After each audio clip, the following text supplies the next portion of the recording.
Welcome again to my Bible book series, Bible Books Removed. We are going to be reading chapters 2 and 3 of Tobit. Tobit, Tobias the father, leaves a feast to bury the dead. But after this, when there was a festival of the Lord, and a good dinner was prepared in Tobias's house, he said to his son, "Go and bring some of our tribe that fear God to feast with us." And when he had gone, returning, he told him that one of the children of Israel lay slain in the street. And he forthwith leaped up from his place at the table, and left his dinner, and came fasting to the body. And taking it up, carried it privately to his house, that after the sun was down, he might bury him cautiously. And when he had hid the body, he ate bread with mourning and fear, remembering the word which the Lord spoke by Amos the prophet. Your festival days shall be turned into lamentation and mourning. So when the sun was down, he went and buried him. Now all of his neighbors blamed him, saying, Once already commandment was given for thee to be slain because of this matter, and thou didst scarce escape the sentence of death. And dost thou again bury the dead? But Tobias, fearing God more than the king, carried off the bodies of them that were slain, and hid them in his house, and at midnight buried them. Tobias the father loses his sight. Now it happened one day that being wearied with burying, he came to his house, and cast himself down by the wall and slept. And as he was sleeping, warm droppings out of a swallow's nest fell upon his eyes, and he was made blind. Now this trial the Lord therefore permitted to happen to him, that an example might be given to posterity of his patience, as also of holy Job. For whereas he had always feared God from his infancy, and kept his commandments, he repined not against God, because the evil of blindness had befallen him, but continued immovable against the fear of God, giving thanks to God all the days of his life. For as the kings insulted over holy Job, so his relations and kinsmen mocked at his life, saying, Where is thy hope? For which thou gavest alms, and buriedst the dead. But Tobias rebuked them, saying, Speak not so, for we are the children of the saints, and look for that life which God will give to those that never change their faith from him. Tobias the father upbraided by his wife Anna.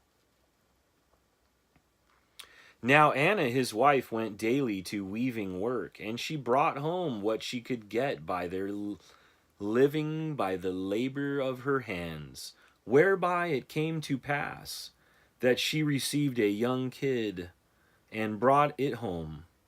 And when her husband heard it bleating, he said, Take heed, lest perhaps it be stolen. Restore ye it to its owners, for it is not lawful for us either to eat or to touch anything that cometh by theft. At these words his wife, being angry, answered, It is evident thy hope is come to nothing, and thy alms now appear. And with these and other such like words she upbraided him. Tobit, Tobias the father, prays for death. Then Tobias sighed and began to pray with tears, saying, Thou art just, O Lord, and all thy judgments are just, and all thy ways mercy and truth and judgment. And now, O Lord, think of me, and take not revenge of my sins, neither remember my offenses, nor those of my parents. For we have not obeyed thy commandments, therefore are we delivered to spoil and to captivity and death, and are made a fable and a reproach to all nations, amongst which thou hast scattered us. And now, O Lord, great are thy judgments, because we have not done according to thy precepts, and have not walked sincerely before thee. And now, O Lord, do with me according to thy will, and command my spirit to be received in peace, for it is better for me to die than to live. Sara patiently bears hurt. Now it happened on the same day that Sara, daughter of Raguel, in Raies, a city of the Medes, received a reproach from one of her father's servant maids, because she had been given to 7 husbands, and a devil named Asmodeus had killed them at their first going in unto her. So when she reproved the maid for her fault, she answered her, saying, May we never see son or daughter of thee upon the earth, thou murderer of thy husbands. Wilt thou kill me also, as thou hast already killed 7 husbands? At these words she went into an upper chamber of her house, and for 3 days and 3 nights did neither eat nor drink, but continuing in prayer, with tears besought God that he would deliver her from this reproach. The prayer of Sara. And it came to pass on the 3rd day, when she was making an end of her prayer, blessing the Lord, she said, Blessed is thy name, O God of our fathers, who, when thou hast been angry, wilt show mercy, and in the time of tribulation forgivest the sins of them that call upon thee. To thee, O Lord, I turn my face, to thee I direct my eyes. I beg, O Lord, that thou loose me from the bond of this reproach, and else take me away from the earth. Thou knowest, O Lord, that I never coveted a husband, and have kept my soul clean from all lust. Never have I joined myself with them that play, neither have I made myself partaker with them that walk in lightness. But a husband I consented to take with thy fear, not with my lust, and either I was unworthy of them, or they perhaps were not worthy of me, because perhaps thou hast kept me for another man.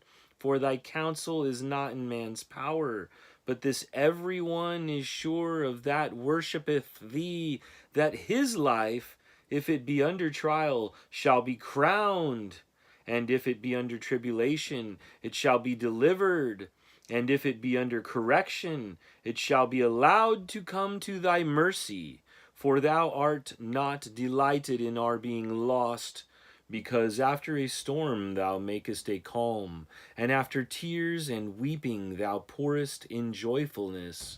Be thy name, O God of Israel, blessed forever. God sends the archangel Raphael to Tobias and Sara. At that time the prayers of them both were heard in the sight of the glory of the Most High God. And the holy angel of the Lord, Raphael, was sent to heal them both, whose prayers at one time were rehearsed in the sight of the Lord. Amen.